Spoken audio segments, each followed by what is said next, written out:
Hi hello ಸ್ನೇಹಿತರೆ, ನಾನು ನಿಮ್ಮ ಪ್ರೀತಿ ಹುಡುಗ ರಮೇಶ್. ಮುದ್ದುರಾಮ್ ದಾವಣಗೆರೆ ಯೂಟ್ಯೂಬ್ ಚಾನಲ್ನ ಮತ್ತೊಂದು ವಿಡಿಯೋಗೆ ನಮಗೆಲ್ಲರಿಗೂ ಸ್ವಾಗತ ಸುಸ್ವಾಗತ. ಇವತ್ತಿನ ವಿಡಿಯೋದ ವಿಶೇಷತೆ ಏನಪ್ಪ ಅಂದರೆ, ಅಡಿಕೆಯನ್ನು ಔಷಧಿಯಾಗಿ ಏಕೆ ಬಳಸಲಾಗುತ್ತದೆ ಮತ್ತು ಅಡಿಕೆಯ ಸೇವನೆಯಿಂದ ಆಗುವಂಥ ದುಷ್ಪರಿಣಾಮಗಳನ್ನು ನಾನು ವಿಡಿಯೋದಲ್ಲಿ ಒಂದೊಂದಾಗಿ ನಿಮಗೆಲ್ಲ ತಿಳಿಸ್ತಾ ಹೋಗ್ತೀನಿ. ಅದಕ್ಕಿಂತ ಮೊದಲೇ ಯಾರೆಲ್ಲ ಹೊಸದಾಗಿ ನನ್ನ ವಿಡಿಯೋ ನೋಡ್ತಾ ಇದ್ದೀರಾ, ನೀವು ಕೂಡ ಇವಾಗಲೇ ಸಬ್ಸ್ಕ್ರೈಬ್ ಮಾಡಿಕೊಂಡು ಪಕ್ಕದಲ್ಲಿ ಕಾಣುವಂಥ ಬೆಲ್ ಬಟನ್ ಮೇಲೆ ಕ್ಲಿಕ್ ಮಾಡಿ, ಹಾಲ್ ಮೇಲೆ ಕ್ಲಿಕ್ ಮಾಡಿ. ನಾನು ಯಾವುದೇ ವಿಡಿಯೋ ಅಪ್ಲೋಡ್ ಮಾಡಿದರೂ ನಿಮಗೆ ಟಕ್ ಅಂತ ನೋಟಿಫಿಕೇಷನ್ ಬರುತ್ತೆ, ನೀವೇ ಮೊದಲು ಆ ವಿಡಿಯೋ ನೋಡ್ಬೋದು ಫ್ರೆಂಡ್ಸ್. ಇತ್ತೀಚೆಗೆ ಸ್ವಲ್ಪ ಬ್ಯುಸಿಯಾಗಿದೆ, ಸೊ ಹಾಗಾಗಿ ವಿಡಿಯೋ ಮಾಡೋಕ್ಕಾಗಿಲ್ಲ. ಇನ್ಮೇಲೆ ವಿಡಿಯೋ ಟಕ ಟಕ ಅಂತ ಬರ್ತಾ ಇರುತ್ತೆ, ನೀವೆಲ್ಲರೂ ವಿಡಿಯೋನ ನೋಡ್ಬೋದು ಫ್ರೆಂಡ್ಸ್. ಬನ್ನಿ, ಹಾಗಿದ್ರೆ ಅಡಿಕೆಯನ್ನು ಔಷಧಿಯಾಗಿ ಏಕೆ ಬಳಸಲಾಗುತ್ತದೆ ಅಂತ ಮೊದಲನೇದಾಗಿ ನೋಡ್ಕೊಂಡು ಬರೋಣ.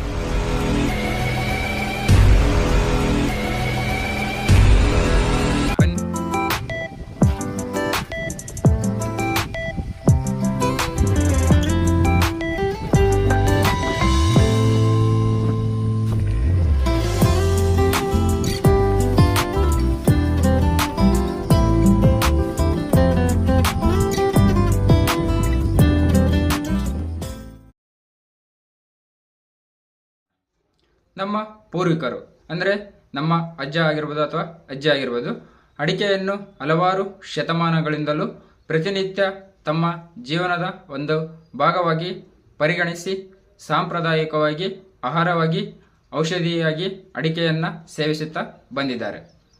ಅಡಿಕೆ ಶುಭ ಅಥವಾ ಮಂಗಳ ದ್ರವ್ಯ ಎಂದು ಎಷ್ಟೋ ವಿಶಿಷ್ಟ ಸ್ಥಾನ ಪಡೆದಿದೆಯೋ ಅದಕ್ಕೂ ಮೀರಿದ ಔಷಧಿಯ ಗುಣಗಳಿಂದ ಅಡಿಕೆ ಕೂಡಿದೆ.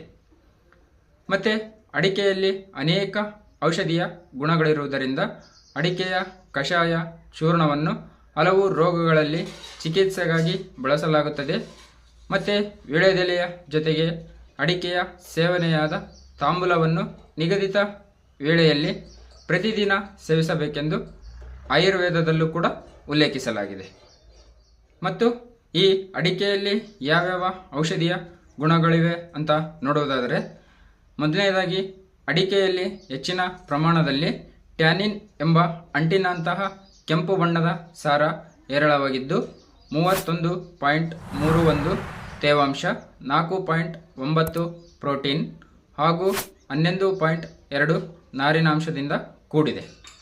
ಮತ್ತು ಅಧಿಕ ಪ್ರಮಾಣದ ಖನಿಜಾಂಶವೂ ಕೂಡ ಇದರಲ್ಲಿ ಇದೆ. ಅದರಲ್ಲೂ ಉತ್ತಮ ಪ್ರಮಾಣದಷ್ಟು ಕ್ಯಾಲ್ಸಿಯಂ ಜೀವಸತ್ವಗಳಾದ ವಿಟಮಿನ್ B6, ವಿಟಮಿನ್ ಸಿ ಅಡಿಕೆಯಲ್ಲಿ ಇದೆ. ಆದ್ದರಿಂದ ಅಡಿಕೆಯ ಸೇವನೆಯಿಂದ ಅಗತ್ಯ ಪೋಷಕಾಂಶಗಳು ಹಾಗೂ ಕ್ಯಾಲ್ಸಿಯಂ, ವಿಟಮಿನ್ನಂತಹ ಜೀವಸತ್ವಗಳು ದೇಹಕ್ಕೆ ಲಭ್ಯವಾಗುತ್ತೆ ಅಂತ ಹೇಳ್ಬೋದು. ಮತ್ತು ಅಡಿಕೆಯ ಸೇವನೆಯಿಂದ ಆಗುವಂಥ ದುಷ್ಪರಿಣಾಮಗಳನ್ನು ನಾವು ನೋಡ್ತಾ ಹೋಗೋದಾದರೆ, ಅಡಿಕೆಯ ಅತಿಯಾದ ಸೇವನೆಯಿಂದ ದುಷ್ಪರಿಣಾಮಗಳು ಯಾವುವಪ್ಪ ಅಂದರೆ, ಅಡಿಕೆಯ ಔಷಧಿಯ ಗುಣಗಳ ಬಗ್ಗೆ ಈಗಾಗಲೇ ವಿಡಿಯೋದಲ್ಲಿ ತಿಳಿದುಕೊಂಡ್ವಿ. ಅದೇ ರೀತಿ ಅಗತ್ಯ ಪ್ರಮಾಣಕ್ಕಿಂತ ಹೆಚ್ಚು ಅಡಿಕೆಯನ್ನು ಬಳಸಿದರೆ ಅನಾರೋಗ್ಯವೂ ಕೂಡ ಉಂಟಾಗಬಹುದು. ಅತಿಯಾದ ಸೇವನೆಯಿಂದ ಬಾಯಿ ಉರಿ, ಅಲ್ಪಮೂತ್ರ, ತಲೆ ಸುತ್ತು, ವೀರ್ಯಾಣು ನಾಶವಾಗಬಹುದು. ಆದ್ದರಿಂದ ಹೊಸ ಅಡಿಕೆ ಸೇವನೆ ಮತ್ತು ಅತಿಯಾದ ಅಡಿಕೆ ಸೇವನೆ ಮಾಡುವುದು ಸೂಕ್ತವಲ್ಲ. ಅಡಿಕೆ ಬೆಳೆದ 3 ತಿಂಗಳ ನಂತರ ಸೇವಿಸುವುದು ಒಳಿತು.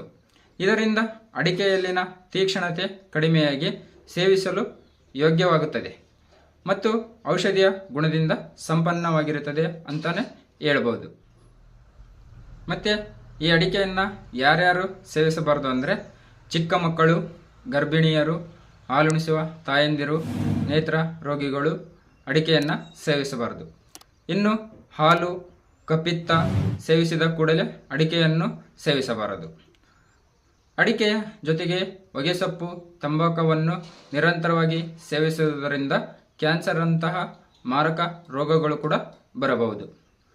ವಯೋಮಿತಿ, ಇತರೆ ರೋಗಗಳು ದೇಹದ ಪ್ರಕೃತಿಯನ್ನು ಪರಿಗಣಿಸಿ ಅಡಿಕೆಯನ್ನು ಸೇವಿಸಿದ್ದಲ್ಲಿ ಆರೋಗ್ಯವನ್ನು ಕಾಪಾಡಿಕೊಳ್ಳುವುದರ ಜೊತೆಗೆ ಹಲವು ರೋಗಗಳನ್ನು ತಡೆಯಬಹುದು ಅಂತ ಹೇಳಬಹುದಾಗಿದೆ.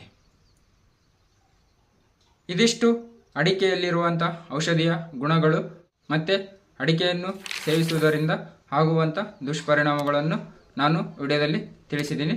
ವಿಡಿಯೋ ಇಷ್ಟ ಆದರೆ ಲೈಕ್ ಮಾಡಿ ಮತ್ತು ನಿಮ್ಮ ಫ್ರೆಂಡ್ಸ್ಗೂ ಶೇರ್ ಮಾಡಿ ಫ್ರೆಂಡ್ಸ್. Thank you friends.